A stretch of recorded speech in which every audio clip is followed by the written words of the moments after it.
Oke, bismillahirrahmanirrahim. Assalamualaikum warahmatullahi wabarakatuh. Alhamdulillahirabbil alamin. Asyhadu an la ilaha illallah wa anna Muhammadan abduhu wa rasuluh.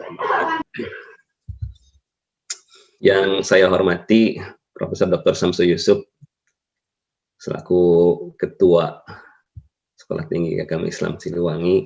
Beliau juga adalah dosen saya, guru saya, pembimbing saya, lengkap lah pokoknya panutan bagi saya pribadi dan mungkin untuk semua murid-murid beliau ya, untuk murid-murid beliau karena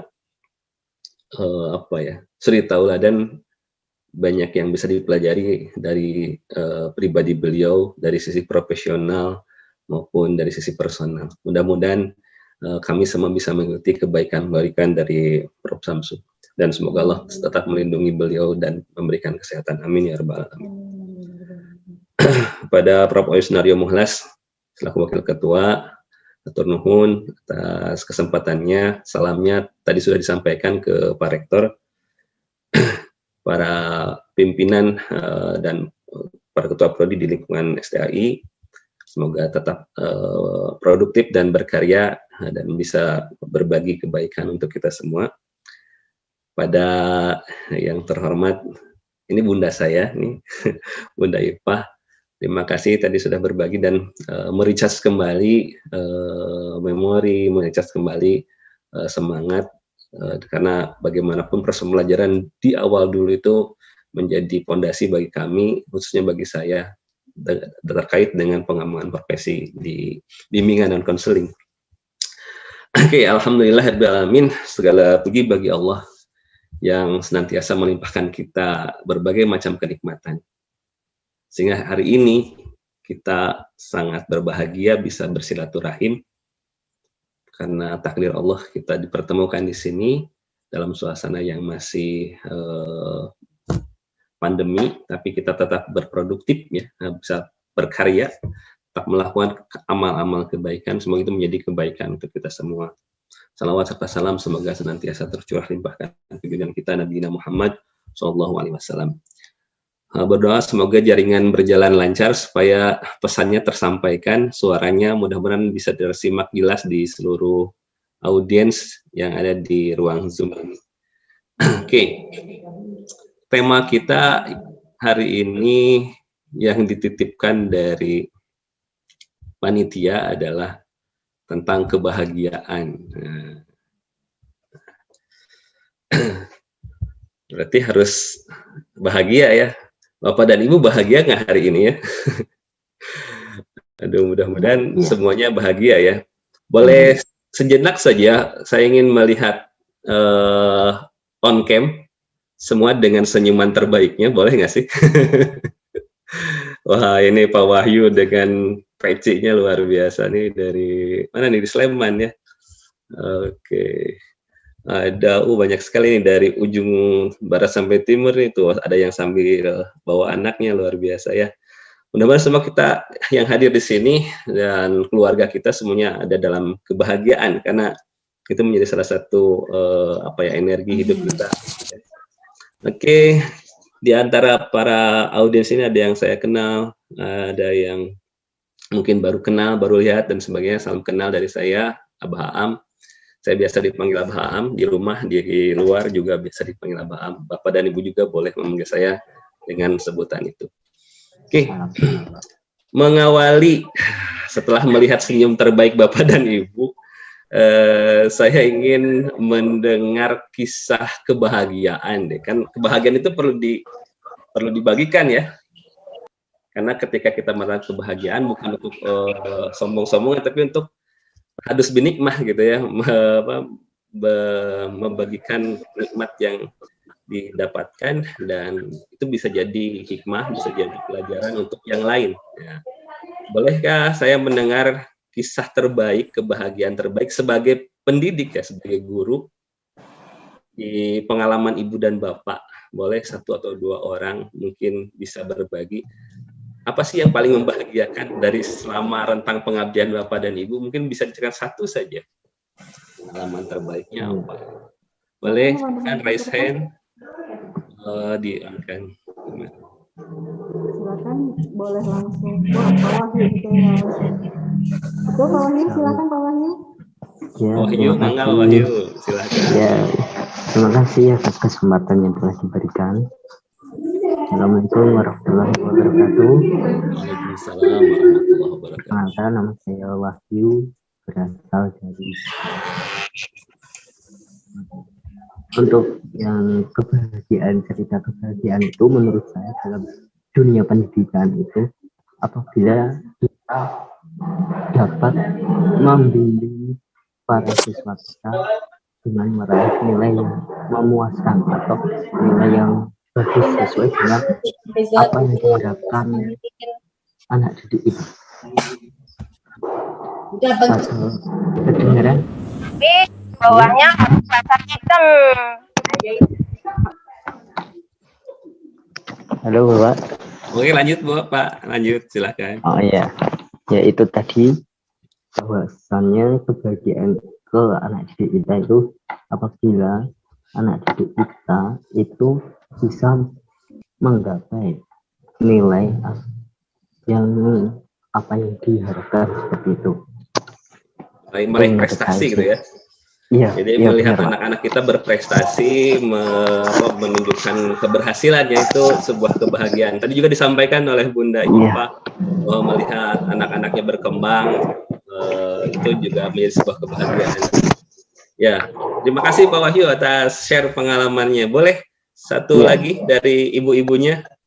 Mungkin pengalaman unik gitu, pengalaman unik tentang bahagianya menjadi seorang guru itu ada yang bisa di-share-kan, silahkan. Mohon izin, mungkin boleh Abah ya. Nah, ada Bu Asri nih dari udah raise hand. Silakan Iya. Mangga, Teh Asri. Iya. Assalamualaikum warahmatullahi wabarakatuh. Waalaikumsalam. Hatur nuhun sudah diberi kesempatan untuk berbicara di sini. Izinnya Pak Am. Mangga Teh. Iya, pengalaman paling bahagia ketika menerima chat atau inbox dari salah satu siswa yang sekian lama mungkin tidak bertemu, tidak bersua, bertatap muka, bahkan ada kesan yang luar biasa tentunya ya, ketika mereka japri atau di inbox itu mengatakan, Ibu masih ingat saya enggak? Pastinya dong perasaan yang bahagia banget. Anak ini anak yang memang luar biasa pada saat sekolah pernah ya. mengajar ya Pak ya, pernah mengajari sebagai guru BK di kelas dia gitu. Kemudian ya ingat dong, yakin Ibu ingat saya anak nakal yang dulu pernah Ibu panggil, dan saya masih ingat bahwa banyak kata-kata Ibu, kesan yang luar biasa ketika bisa ketemu dengan Bu Asri gitu. Jadi yang paling bahagia adalah ketika apa yang kita lakukan memberi kesan yang luar biasa dan mungkin tidak bisa dirasakan saat itu ya Pak Am ya, melainkan ketika mereka sudah keluar, bahkan sekarang sudah bekerja dan berumah tangga, selalu memberikan warna tersendiri. Oh iya, alhamdulillah ternyata apa yang kita lakukan ada dampak, ada efek yang lahir dari pribadi kita yang bisa mereka lihat, yang bisa menjadi teladan buat mereka. Apa yang kita lakukan saat ini mungkin bukan apa-apa, mungkin bukan sesuatu hal yang paling baik di antara yang lain, tapi ketika sampai perasaan hati itu ke anak dan kemudian dia mengingat kita, itulah saat yang paling bahagia. Itu Pak Am, kesan saya ketika menjadi guru BK dari tahun 2001 ya. Alhamdulillah anak-anak itu kembali menyapa kita walaupun sudah sekian lama tidak ketemu. Alhamdulillah ada momen yang Allah kasih untuk saya bisa bersapa. Ya. Itu saja Pak Am. kebahagiaan yang nampak sederhana hanya disapa gitu ya, Iya, maka mengingat kita luar itu biasa. sebuah kebahagiaan, dan apalagi ketika kita menyadari, mengetahui bahwa anak-anak kita sudah berubah lebih baik, itu Nah, itu. menjadi sebuah pengalaman yang luar biasa ya untuk kita semua sebagai para pendidik. Saya yakin Bapak dan Ibu juga punya banyak sekali pengalaman Betul. tentang kebahagiaan. Hatur nuhun Teh Asri, Pak Sami-sami. Wahyu, ya, tentang bagaimana berbagi tentang pengalaman yang membahagiakan dari sisi perubahan perilaku, dari sisi prestasi, raihan-raihan. Itu adalah bagian yang akan selalu kita dapatkan. Mari kita coba dudukkan masalah ini dari sisi ilmiah, dari sisi praktis, bagaimana kita bisa menjadi seorang guru yang bahagia dan membahagiakan. Nah, itu sih yang ingin kita bagi hari ini. Mudah-mudahan ini bukan sekedar uraian materi, tapi juga bisa menjadi penyemangat untuk kita semua. Izinkan saya membagikan materi yang sudah disiapkan. Oke, dari pengalaman tadi kita bisa menyerap banyak sekali informasi. Ada interaksi, ada komunikasi, ada apresiasi. Itu bagian dari bagaimana kita memaknai kebahagiaan sebagai seorang guru. Nah, tapi uniknya kalau kita menggali lebih jauh di riset-riset ilmiah gitu ya, ada beberapa fakta-fakta yang diakui ataupun tidak itu ada gitu ya. Diakui atau tidak itu ada di sekitar kita. Mungkin kadang-kadang kita juga merasakan itu. Ada satu pertanyaan ya, apa yang menjadi ukuran kebahagiaan seorang guru? Apakah materi, penghasilan, pengakuan, atau apa sih sebetulnya? Jangan-jangan kita mengejar-ngejar sesuatu yang dianggap itu adalah bagian dari kebahagiaan kita, ternyata itu hanya bayang-bayang semu ya. Mari kita coba urai fakta-fakta yang sudah dipotret oleh para peneliti ya. Yang pertama, apakah profesi guru ini adalah profesi yang membahagiakan? Bagi sebagian orang ya, tapi bagi sebagian orang yang lain mungkin ada yang terpaksa nggak ada pilihan yang lain karena nggak ada pekerjaan yang lain misalkan ya, atau terjerumus menjadi seorang guru misalkan ya. Mudah-mudahan tidak ada yang seperti itu ya. Tapi dari hasil penelusuran riset gitu ya, misal kita coba potret dari penelitiannya Seligman. Beliau mengutip beberapa penelitian dan mengkonstruksi tentang authentic happiness gitu ya. Ternyata di luar sana, ini di settingnya di 40 negara, tapi tidak termasuk Indonesia ya, berarti ya Amerika, Eropa, dan seterusnya. Ternyata di luar sana itu penentu kebahagiaan pada awalnya adalah besaran penghasilan. Jadi semakin besar penghasilan, semakin bahagia, karena mau beli ini bisa, mau bikin ini bisa, dan seterusnya. Tapi ternyata setelah mencapai pada level tertentu, taruhlah di sini disebutkan ketika setiap orang sudah bisa menghasilkan kurang lebih 8 ribuan dolar per tahun per orang misalkan, ternyata itu sudah tidak bisa dijadikan ukuran kebahagiaan. Ada sesuatu yang nggak ketemu gitu dengan materi itu. Ada yang tidak bisa dibeli dengan uang sebesar itu. Kalau kita konversikan kan 8.000 dolar dikali 15.000 berapa sih gitu ya, per orang ya, per orang gitu ya. Nah ternyata tidak bisa dijadikan ukuran umum gitu. Ketika orang sudah, makanya tidak heran yang banyak orang kaya, yang misalkan secara penghasilan sudah berlebih, tapi dia masih mencari kebahagiaan yang belum ditemukan gitu ya. Nah ini potretnya Seligman ya. Yang kedua, Smith. Nah, ini lebih spesifik meneliti 12 profesi paling bahagia. Dan ternyata katanya guru itu tidak termasuk dari 12 profesi yang paling bahagia. Ini ada apa ya dengan guru, dengan pendidikan dan seterusnya. Nah ini penelitian yang lebih dekat ke kita ini di Malaysia tahun 2004. Ternyata kepuasan guru terhadap profesinya cenderung ada kategori sedang bahkan menuju ke rendah. Gitu. Jadi banyak yang merasa tidak puas dengan profesi dirinya yang digeluti gitu ya. Nah kalau kita sandarkan pada riset-riset ini, lalu kita refleksikan ke pengalaman diri kita, bagaimana sebetulnya apa yang menjadi ukuran kebahagiaan seorang guru? Bahkan kalau kita gali lebih jauh informasi di Indonesia misalkannya, ternyata tingkat perceraian guru juga tinggi, tingkat masalah-masalah yang terkait dengan problematika guru bahkan saat ini ada yang terkait dengan hukum dan sebagainya itu ada sebuah tanda tanya, apakah guru-guru kita ini bahagia? Apakah kita juga bahagia menjadi seorang guru? Nah, dari hasil riset tersebut, mungkin kita perlu bertanya, apakah yang menjadi unsur kebahagiaan utama ketika kita berada atau berperan sebagai seorang guru? Ya. Oke, ini survei 25 tahun di Jerman dan sekitarnya.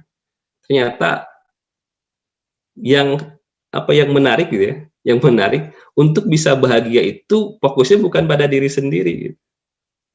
Menjalin hubungan dengan keluarga, berbagi kebaikan dengan lingkungan sosial, taat beragama, rajin berolahraga. Itu diantara aspek-aspek yang bisa meningkatkan kebahagiaan. Bukan hanya ukuran pada kepuasan-kepuasan yang sifatnya personal, pencapaian-pencapaian yang sifatnya personal, tapi ada kebaikan-kebaikan yang dibagikan, terutama dengan lingkungan terkecil dulu, keluarga. Jangan sampai kayak istilah gitu, ada istilah kita bisa mendidik anak-anak orang, tapi anak-anak kita terlantar misalkan gitu. Ini juga sebuah pertanyaan untuk diri kita semua. Berikutnya, ini Seligman kembali lagi, ada tren psikologi positif yang mematakan beberapa aspek dalam konteks kebahagiaan. 1, bersyukur. Jadi ketika kita bersyukur, ini bukan versinya agama loh ya. Ini kata orang-orang di Eropa, Amerika sana yang meneliti bahwa orang yang bersyukur itu ternyata lebih bahagia. Kemampuan menjalin harmonis dengan keluarga, memiliki ketujuan dan kepuasan hidup gitu ya. Itu ternyata bagian dari ciri-ciri orang yang bisa mencapai kebahagiaan.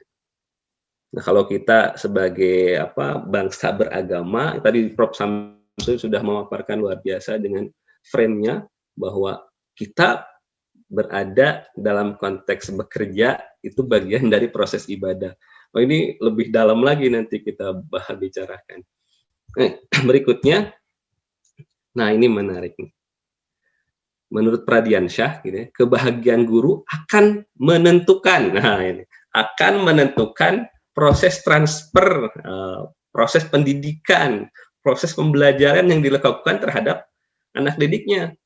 Jadi kalau guru-gurunya tidak bahagia, ya, kalau kata tadi Prof. Samsul pakai jurus sospol, gitu, datang ke kelas sospol, sosologot, popolotot, melotot matanya, nggak ada senyum hangat di bibir dan wajahnya, itu apa yang akan terjadi ketika proses pembelajaran terlaksana.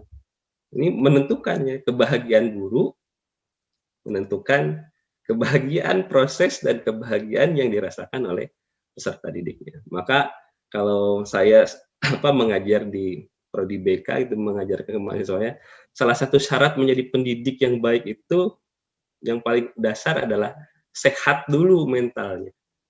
Berarti harus bahagia dulu dirinya, harus kalau bisa diawali baik dulu diri kita, maka kita akan bisa membantu orang lain. Nah, ini proses yang perlu kita lakukan bersama-sama secara bertahap. Ini risetnya Dr. Ahmad Aziz di Malang. Background penelitian ini memotret kebahagiaan sejauh mana kebahagiaan guru-guru di Jawa Timur ini ya, dengan berbagai macam fenomenanya, dan ternyata untuk di kultur kita gitu ya, ternyata pengalaman spiritual ini berhubungan erat dengan kebahagiaan. Semakin baik pengalaman spiritualnya, semakin bahagia. Sehingga saran dari riset ini adalah untuk bisa mengembangkan kebahagiaan, ya perlu dilakukan sejalan dengan memberikan pengalaman-pengalaman spiritual atau mendapatkan pengalaman-pengalaman spiritual yang baik. Ini potret rasio kita lah, dasar pemikiran kita, bagaimana kita memotret keadaan diri kita sebagai seorang guru, sebagai seorang pendidik, sebagai seorang pribadi yang ingin memperoleh kebahagiaan.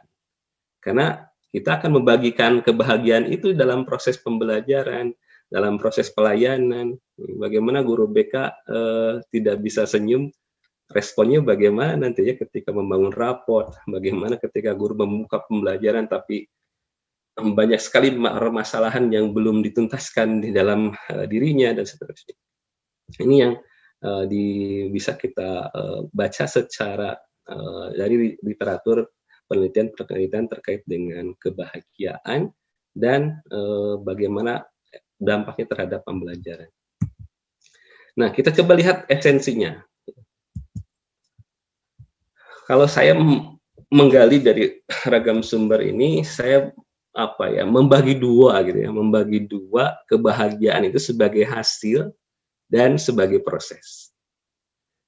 Kalau sebagai hasil kita bisa melihat keadaan atau perasaan senang yang kita peroleh ketika memperoleh sesuatu atau kita berhasil mencapai sesuatu. Jadi bahagia itu hadir ketika serangkaian proses itu muncul hasilnya. Tadi kata pengalaman Teh Asri misalkan, sekian tahun tidak ada kabar dan sebagainya, ketika muncul ada perasaan bahagia, ada perasaan senang.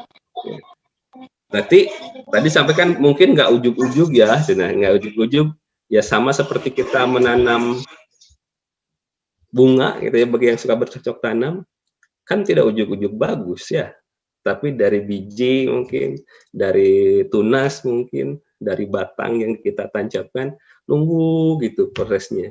Sehingga ketika daun pertama muncul, ketika buah pertama muncul itu ada kebahagiaan tersendiri ya. Itu keadaan yang kita dapatkan, kita rasakan. Atau keberuntungan, merasa beruntung gitu. Alhamdulillah ya gitu, sering kan kita mengatakan seperti itu ya, merasa bahagia gitu, mendapatkan sesuatu, dapat apa, barusan misalkan Bapak dan Ibu yang dapat door prize dari Bunda Ipah misalkan, wah dah alhamdulillah ya, beruntung saya menyampaikan ini dapat buku. Oke, karena supaya beruntung, nah saya juga dapat ini nih. Nah ini yang tadi memberikan pengalamannya, saya akan bagikan ini salah satu antologi yang saya tulis bersama kawan-kawan pejuang literasi. Ini bukunya tentang catatan hati yang pernah duka. Ini untuk guru BK cocok nih untuk merefleksikan pengalaman-pengalaman traumatik ya, dan bagaimana keluar dari zona tidak nyaman itu. Ini saat luka jadi cahaya. Silakan nanti saya share melalui panitia ya. Sukacita, sama ya. Perasaan senang, sukacita dalam keadaan yang kadang-kadang jadi euforia gitu ya, meraih prestasi dan sebagainya. Nah, kalau ini hanya pada ujungnya saja, kesenangan sebagainya, dan ketika itu tidak terkendali, kadang-kadang kita lupa bahwa masih ada proses yang perlu dilaksanakan, masih ada proses yang perlu dijalani untuk tetap bisa mendapatkan kebahagiaan yang lain. Karena bisa saja itu hanya sementara saja dan memang sifatnya sementara, tidak ada yang abadi ya.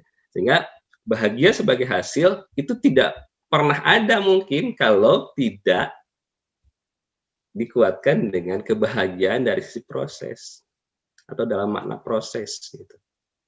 Mari kita lihat tujuan, perasaan senang, keadaan bahagia, beruntung, sukacita.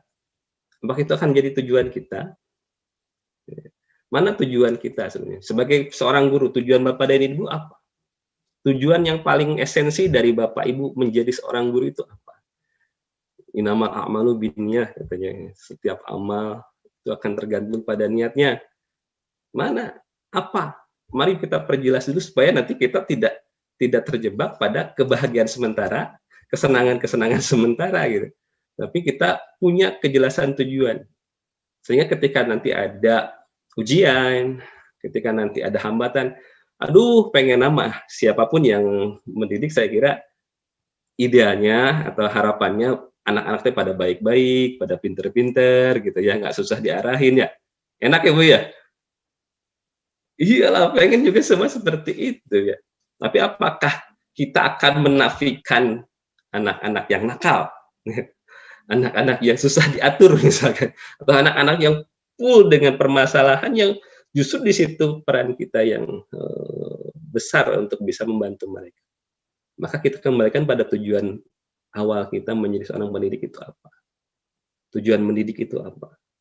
Mari kita tanyakan itu pada diri kita supaya kita punya map ya, punya kompas yang baik sehingga kita tidak nyasar gitu di dalam prosesnya. Suka ada pengingat gitu ya, notifikasi perbaikan. Oh ya, ini bukan tujuan utama kita nih. Jangan sampai kalau kata bahasa sepuh-sepuh kita mah, jangan menghalalkan mewajibkan yang sunnah, mensunahkan yang wajib. Artinya fokus tujuan kita apa nih? Nah, ini balik lagi nih turunannya nih, kita lihat prioritas. Kalau kita punya tujuan, maka kita ada prioritas yang kita kedepankan. Jangan sampai kita menganut filosofi lilin, menerangi orang lain tapi merusak diri kita. Ya. Atau filosofi menara mercusuar yang mengarahkan jalan pada kapal-kapal tapi dia sendiri gelap gulita gitu.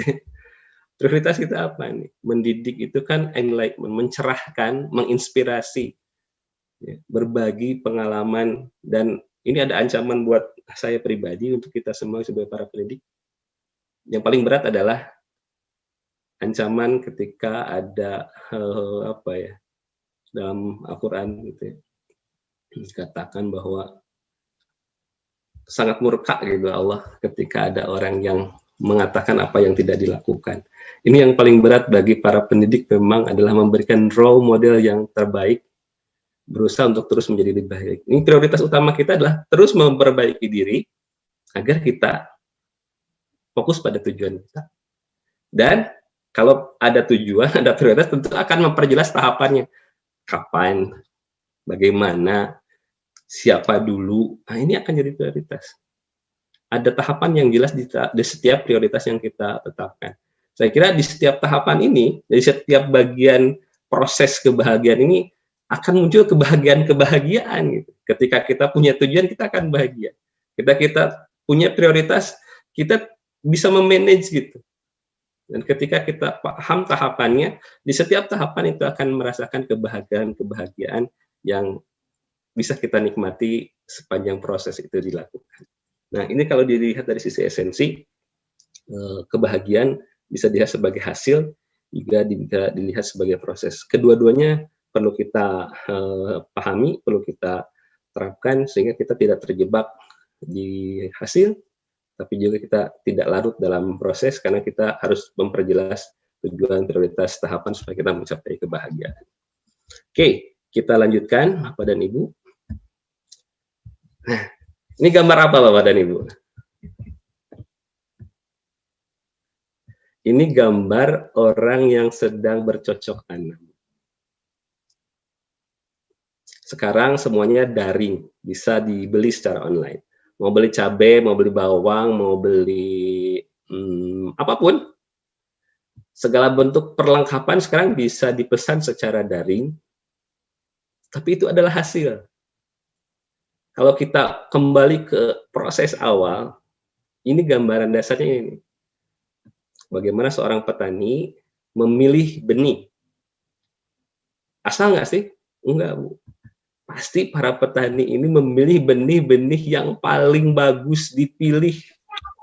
Biji-bijinya itu pasti dipilihin dulu tuh, Bu. Malah yang kempes, yang bahkan ada tahapan-tahapan tersendiri nih. Karena dia tahu tujuannya ingin menanam sesuatu yang bermanfaat, yang tumbuhnya ingin bagus, hasilnya ingin bagus. Tujuan, prioritasnya apa? Pilih yang terbaik. Nah, menariknya kalau kita ini mungkin Bapak dan Ibu ada yang pernah mondok di pesantren gitu ya, belajar bahasa gitu ya. Kata petani di dalam bahasa Arab itu palahun gitu ya, kalau tidak salah ya Bunda ya. Ternyata itu satu rumpun, kata asalnya itu falaha dengan kata kebahagiaan. Betul, paham. Betul ya Bunda ya. Mohon diluruskan ya. Bunda, aduh. Mesti hilap deui ya Pak, tos lamit deui. Ya, yang satu pakai tasdid, yang satu enggak. Yang satu pakai tasdid, yang satu enggak, yang satu ada alifnya gitu ya. Oke, tapi kalau diambil dari kata dasarnya, falaha itu artinya membajak, membelah, mencangkul tanah. Jadi ini ilustrasi, apalagi kalau kita bawa ke beberapa ayat dalam Al-Quran itu, qad aflahal mu'minun misalkan, sungguh berbahagialah orang-orang yang beriman. Pakai kata yang itu dari derivasi dari kata falaha, ya, aflaha gitu. Nah, ini menarik. Ternyata kebahagiaan itu tidak instan gitu. Ada proses yang perlu dilakukan. Seperti halnya para petani yang ingin memanen hasil tanpa menanam, it's impossible gitu.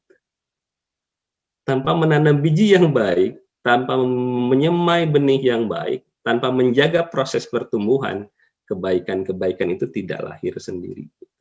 Kebahagiaan itu tidak terlahir sendiri.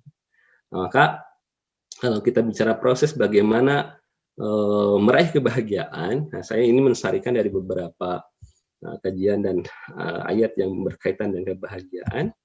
Yang pertama adalah, ini yang paling mendasar. Tadi Prof. Samsu sudah mengantarkan bahwa ini adalah ibadah. Ibadah itu dasarnya salah satunya adalah keimanan. Pondasinya harus kuat, orientasi ini harus jelas. Tadi kembali kepada niat kita itu apa. Kalau ibadah, maka syarat rukunnya terpenuhi, maka semua harus baik. Keimanan adalah bagian dari jati diri seorang pendidik. Bahkan di dalam tujuan pendidikan, nah, kan bertakwa itu perwujudan dari keimanan, itu bagian dari tujuan pendidikan yang harus kita wujudkan, yang harus kita fasilitasi oleh kita sebagai seorang pendidik. Ini bibitnya di sini. Step kedua, mari kita lihat ada pengalaman. Pengalaman itu bukan melakukan saja ya. Berapa banyak hal yang kita lakukan, tapi kita nggak nyadar apa yang kita lakukan. Hanya sekedar refleks, hanya sekedar bentuk-bentuk alamiah diri kita yang, kalau kata Freud misalkan ya, kita dikendali banyak alam bawah sadar yang menggerakkan kita gitu. Justru ketika kita menyadari, di situ ada nilai pengalaman. Jadi melakukan sesuatu ditambah dengan sadar, maka itulah di situ ada pengalaman. Maka kenapa setiap ibadah syaratnya harus yang orang yang sadar, orang yang nggak sadar ya Bu ya? Sadar ya. Saya kira tidak ada ibadah yang tidak ada syarat sadarnya gitu. Harus sadar. Bahkan iman sendiri itu butuh kesadaran. Bersaksi itu kan sadar gitu. Jadi niatkan ibadah yang ini yang paling mungkin yang berat itu adalah khusyuknya gitu. Ketika kita ngajar khusyuk nggak sih gitu. Ketika kita webinar nih khusyuk nggak sih gitu. Yang penting mah daftar aja dapat sertifikat, dengar nanti juga ada di YouTube gitu ya. Itu bukan khusyuk ya. Bukan khusyuk. Lumayan kalau daring itu banyak yang bisa dilakukan Pak, sambil webinar, sambil mengerjakan ini. Ya mangga gitu ya, silahkan. Tapi berapa banyak yang bisa kita peroleh. Nah, ini spiritual experiences ini adalah bagaimana kita melaksanakan ragam aktivitas ini, satu dengan niat yang benar, lillah. Yang kedua, bentuknya adalah, kalau kita frame-nya adalah ibadah, maka kita akan melakukan dengan sebaik-baiknya. Dan ini syaratnya adalah kehusyuan, ya. Konsentrasi, kesungguhan, ada effort di situ. Gitu. Sehingga tadi apa yang dilakukan dengan hati akan terpantul pada hati yang menerimanya. Kalau kita ngajar dengan penuh semangat, penuh kesungguhan, penuh kebahagiaan, ada yang dinamakan medan psikologi yang terbangun antara guru dengan murid, antara siswa dengan pendidiknya. Ya. Ini adalah spiritual experiences-nya. Jadi perlu melakukan dengan sadar ya Bapak. Jadi mudah-mudahan kita adalah pendidik-pendidik yang sadar dengan keadaan diri dan situasi yang ada saat ini. Yang berikutnya ada produktivitas. Nah, kita produktif. Ngajar. Jadi pendidik dari tahun berapa sampai tahun berapa? seberapa produktif sih kita? Tugas utama kita apa? Nah, misalkan gitu. Kalau kami di perguruan tinggi misalkan Tridharma, mengajar, meneliti, mengabdi. Seberapa banyak targetnya? Produktif nggak sih? Dampaknya seperti apa? Yang pertama ada prioritas. Balik lagi ke yang tadi itu, ke esensi kebahagiaan. Ada prioritas. Tapi yang berat itu yaitu konsisten, continue. Kecil tapi langgeng itu lebih disenangi daripada besar tapi sekali saja atau hanya sekali saja. Jadi kita melakukan hal-hal yang kecil tapi konsisten, kontinuitasnya terjaga. Ini akan lebih produktif dan ini luar biasa. Perlu kehusuan, perlu semangat yang luar biasa karena godaannya banyak tuh. Menulis misalkan. Ini saya berarti terakhir nulis 2019. Buku draftnya belum selesai semua nih, masih banyak yang PR-PR yang harus dituntaskan supaya nanti tetap terjaga kontinuitasnya. Minimal kita melakukan sesuai dengan prioritas-prioritas yang kita tetap.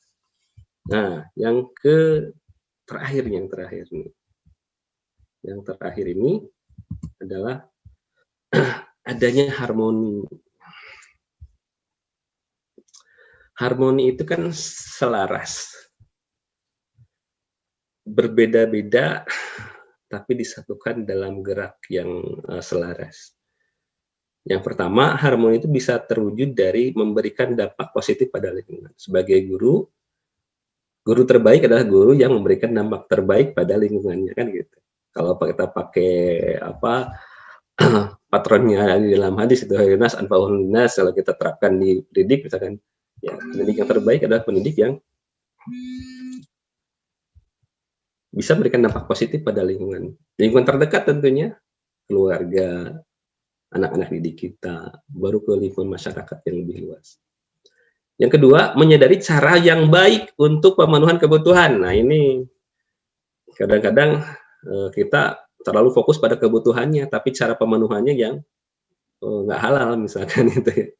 Ini kan perlu diperhatikan karena kita tidak fokus pada kebutuhannya saja, tapi juga bagaimana caranya.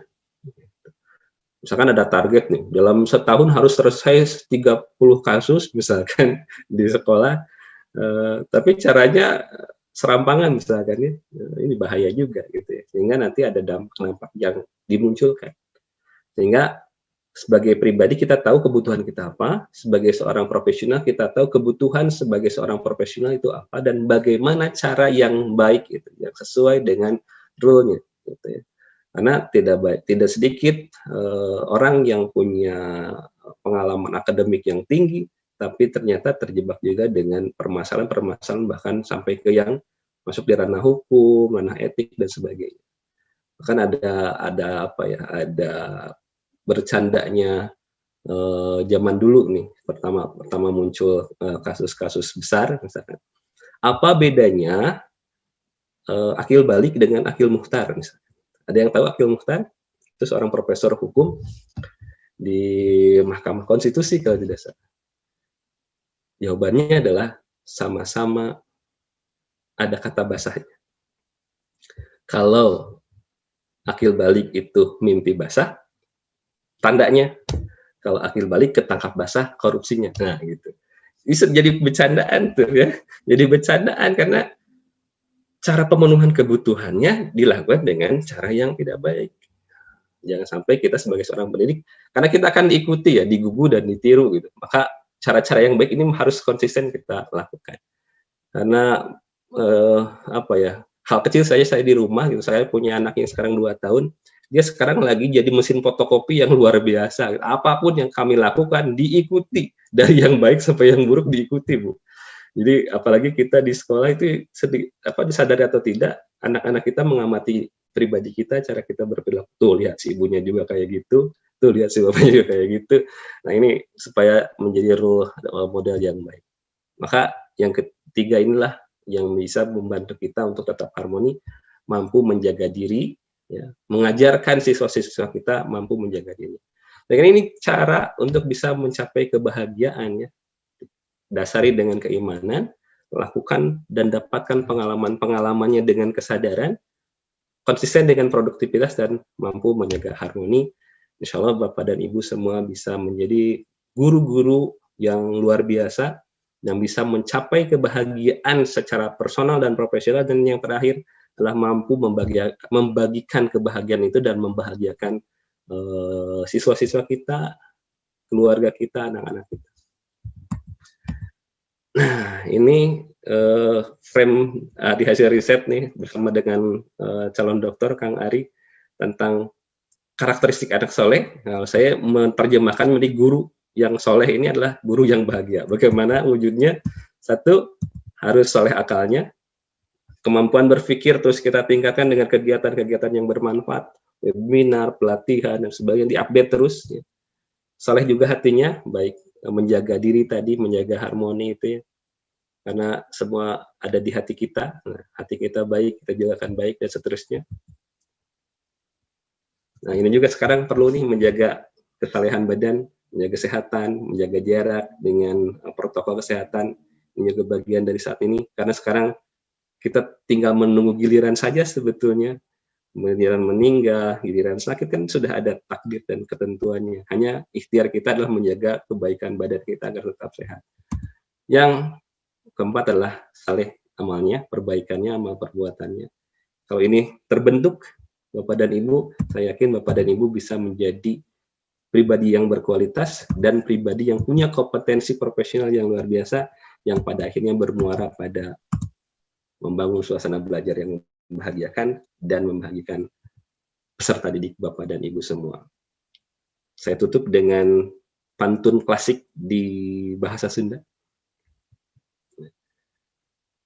Melak cabe jadi cabe, melak bonteng jadi bonteng. Melak hade jadi hade, melak goreng jadi goreng. Artinya, terjemahannya nih. Menanam sesuatu yang baik akan menghasilkan kebaikan, menanam keburukan kita akan memanen keburukan.